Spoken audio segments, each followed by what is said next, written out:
Welcome to After Hours with Leo BS. Nah, I'm just kidding, guys. Welcome to the Bucks versus Kings post game show.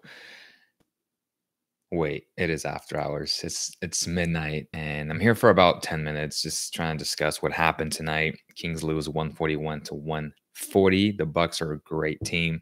I've been a Bucks admirer for a couple years now. I knew that when they had a good coach, an X and O's type of guy, that they would take this next leap, and they have taken it this year. Jason Kidd got them there. He developed talent, and Boonheiser is just doing the rest, putting all the pieces together and just making them one big, awesome team. And that's what he's done this year with guys like Brooke Lopez, who they acquired in free agency and trades, and Eric Bledsoe, who was playing a lot better this year. I doubted him a lot last season. And then the big man they got with the Pelicans, flat out, she scored. Let's see, Meritage scored 21 points in 27 minutes, 21 points, 8 rebounds, 3 assists. Seems like he always kills the Kings for whatever reason. Meritage is really good. Big time pickup for them. Ilyasova, 15 minutes, sorry. Let me see. So yeah. Great game off the bench from Meritage. Brogdon is just he's a stud, man. He's so underrated. Rookie of the year. 9 of 11 from the field today. 25 points. My gosh. Big time buckets. Eric Bledsoe had a massive game. 36 minutes, 11 to 20. 26 points in the best defense I've seen in a long time against De'Aaron Fox. Locked him down. Point blank, period. Eric Bledsoe locked him down. Terrible possession by the Kings overall. One of the worst out of timeouts plays that I've seen from Dave's coaching tenure. He's relatively good coming out of timeouts, and that last play in regulation was atrocious. Throw it away. I've watched it a million times, watched it in slow motion, watched Dave Yeager's every move, and it seemed like the entire team was just lackadaisical. Nobody moved. No one set a screen. Chris Middleton kind of cheated and Bogey asked for the ball, but at that point you're not going to pass it. It could have easily gotten stolen by Chris Middleton, but just an overall bad play. And yes, Willie's pass to Buddy was terrible. Bad turnover, unforced. We can go on and on and on about the turnovers. And the missed free throw by Bowie didn't help as well. He knows it after the game, was pretty upset. But those things happen. This team is resilient. Doesn't matter how you slice it. This team is resilient, and they made so many runs. They could have easily given up and said, you know what, the Bucks are so much better than us. You know what, we're going to give our fans a show. And that's what they did. The Kings never gave up. And because of that, even though Giannis didn't play much tonight, I think his ended up being 24 minutes, but I mean, he still put up 17 points. It's crazy. He half-assed it, and he still put 17-7. That's insane. That is insane. Lance Woods just says, "Are we hooping in the AM?" Yes, sir. Let's go. Let me see. Nightwing says the adapts feel better. Well, that's good. All right. Back to you guys, man. Buddy fell asleep defensively on Brogdon so many times, gave up wide open shots. Yeah, so his plus minus was let's check his plus minus for Buddy. It was plus 10 of 29, 41 minutes, 32 points. Bogey had a career high, 28 points. It seemed like it was a lot higher. I don't know why, but that is his career high, 28 points. Fox had 17. Cauley-Stein had 10 points, 9 rebounds. Harrison Barnes, who I praised during the trade, and I'm even more impressed on why he doesn't get enough recognition. Harrison Barnes, one of the best defenders in the NBA. Point blank, period. This dude is instinctively great. He knows where it's going. He does his homework. He watches a ton of film. It just seems like he does because, yeah, he's athletic, but the fact that he can predict where the guy is going is really impressive to me. Just his instincts are just so good. And even when he doesn't play good offense, which he did tonight, 15 and 14, 15 points, 14 rebounds, you have to give him credit because he will always bring it defensively. And he has every single game that he's been in uniform. He's played great defense. He has been Dave Yeager's right hand in terms of I can trust this guy. And the Kings haven't had that type of versatility in a long time. You can play him with a 3, you can play him with a 4, and you will be fine. You know, you have the utmost confidence in him because you know that he will give it his all and give your team a good chance of getting a defensive stop if you need him to be that defender. Like, he's that good. He really opened my eyes today. Like, he really made it tough on Giannis when he guarded him. I felt like his physicality and his strength bothered Giannis, even though really nobody bothers him because he's so damn good. But Harrison Barnes played a magnificent game, 14 rebounds, 15 points. Must win on Friday. Nobody could guard Chris Middleton. Yeah, I thought they should have put Harrison Barnes on Chris Middleton. I'm kind of shocked. But again, you kind of have to pick your poison, right? That team is good. I mean, Bledsoe had a great game. Brogdon had a great game. Just tip your hat out to the Milwaukee Bucks. Put up 141 points.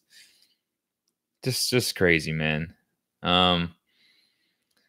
E-Man, Lance just said, you better be ready to hoop, bro. So you better be ready to hoop, dog. Must win on Friday. I think all of us at the start of the season would have taken these close games, even though they've been losses. No doubt. Again, E-Man said that the Kings have lost to the Warriors, Nuggets, and Bucks by combined points of 5 points. That's really impressive if you just put things in perspective. They have faced a lot of good teams in this crazy stretch. Yeah, they should have beaten the T-Wolves, and it was a terrible loss. They lost tonight against Atlanta. So, again, you can't make up for that game, but now you just got to take care of business. You have to beat these bad teams, the Bulls of the world, and the Suns. It's how the Bulls and Suns on there. 2 easy wins. Show them who the better team is. Take care of business. Punch them in the mouth early on. At least take the lead by 10 at the end of the first. Extend that to 17 and then blow them out by 24. Basketball, bro. Like, it's not difficult. Take care of business, and then that's it. That's it.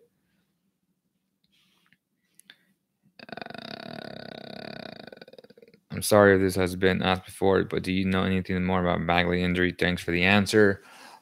So, yeah, I haven't spoken anything about Marvin Bagley. As a matter of fact, I got 2 minutes to go.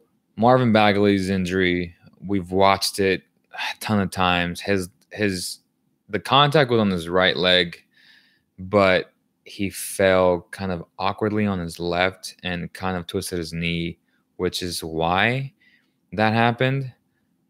A lot of speculation, man. So we won't know till tomorrow. We have practice at 1 p.m. tomorrow, so we'll know a lot more. We'll probably know before then, but they'll probably want to release information at practice.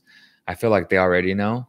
And I was watching. I literally have video of the doctor putting on the brace for Marvin Bagley inside the locker room, and Buddy Hield was like, "You guys get away from him, blah, blah, blah. Like give him some room to breathe." But I'm like, bro, you know we come in after the game. It's just it is what it is. Like, whatever. And I do have video. I didn't upload it because I don't know. I don't want to make him look in that type of like weak, or you know how people may talk smack or may take it the wrong way. So I saw it, so you can take my word for it. They were putting the brace on. He walked on his own. Now I think it's a sprain. I don't think it's an ACL tear or he's out for the year. I think he'll be out for a few games, but I'm hoping it's not that serious. Some people speculated that he may have cried a little bit, or I asked people that are on TV, they said they didn't see no tears. It's tough. Again, at this point, I'm speculating, and all I've talking to people that I've spoken to and what I saw with my own 2 eyes, it's all speculation until they come out with the official report, the official diagnosis. What's up, Brandon Rogers? What's up, brother? I don't suspect an ACL tear. I really don't. I don't see the Kings beating Celtics twice Celtics are trash. Lakers in Staples Center or the Spurs in San Antonio. Don't think we can beat Drew Holiday and the Pelicans in New Orleans. They're going to beat Drew Holiday in New Orleans. So everyone's feeling terrible. What does it say? Brandon says he's working on a logo. There you go, bro. Good stuff, brother. It looks like a MCL strain. That's probably, you're probably right. I've never had an ACL or MCL. I know E-Man has. He can talk more about it. And with time, I think those type of things heal with time. So it just depends. If he has surgery, it's probably going to be season ending. I don't see a comeback if he has surgery. If he just waits it out like Jimmy Butler did last year, it just depends on how much you believe he can help out this year in terms of, are you going to get 100% Bagley, or are you going to get a Bagley that you can possibly extend and make his injury worse? You don't want that, especially because he's so young. So if the season ends today, I mean, it ended today. Kings are deep enough to make this playoff run without him. Obviously, they're better with him, but I wouldn't risk him. I think he's too talented. And for a guy that depends so much on athleticism, I would just be very cautious about it, because its knees are serious. So I would be very cautious about that. What's the title of the video where you were shooting the threes? It's there. Just go on the videos, bro. You should definitely watch it though.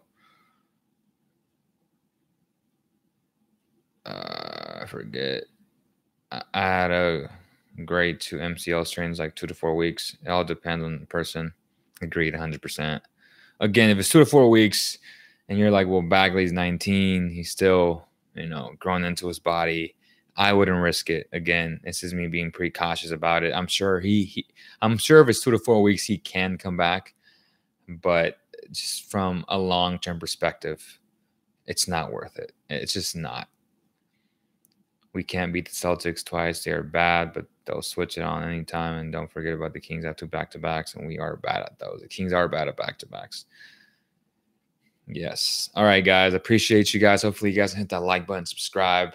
The Bucks are awesome. I expect the Bucks to be in the finals. And I know Raptor fans that follow this page are going to be pissed, but I can also see the Raptors making the finals. So as of right now, if you ask me today from what I watched, obviously I'm going to be biased towards the Bucks, but I can see either team make it. They're both really good. And it's Bucks against the Raptors will go 7. It's going to depend on execution. The Raptors have a lot of guys to throw at Giannis, and that's the crazy part. Like, they can easily throw 3 guys at him that can hold their own, and make life very difficult. So it's going to be very interesting. So the X factors is going to be their point guard, and Kyle Lowry, and for the Bucks, to me, their point guard as well, and Eric Bledsoe. If Eric Bledsoe plays like tonight, they're going to the finals. Plain and simple. Point blank period. If Eric Bledsoe plays the way he did tonight, we're going to the finals. All right, guys. Thank you guys so much. I'll see you guys tomorrow. Mañana. Oh, and don't forget, this episode was sponsored by Valley Tire Center. ActFest is March 21st. Lots of prizes, guys.